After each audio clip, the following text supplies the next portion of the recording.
So here's something that you would normally not think of, especially from galvanized duck. It's not that shiny. But what do you see as I'm looking right here? Let's come a little closer, a little closer. You see those two holes right there? You see that wrinkled up plastic?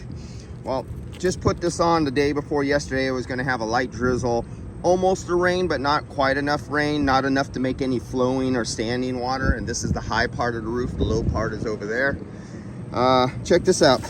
So the paper is just there as a gasket. If a little moisture gets to it with the weight going down, the paper kind of swells and becomes a gasket and doesn't let a tiny bit of water flow into our hole in the roof. So that's what that was for. But this is burning. And what is this burning from?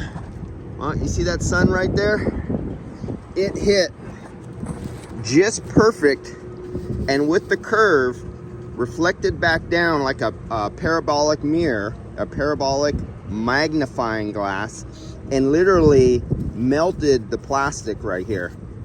And this is with temperatures of between 58 and 68 degrees.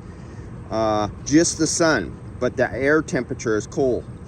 And yeah, just the perfect conditions. All right, guys, just let you see something that you never think about. Those mystery things that make it into the news. See ya.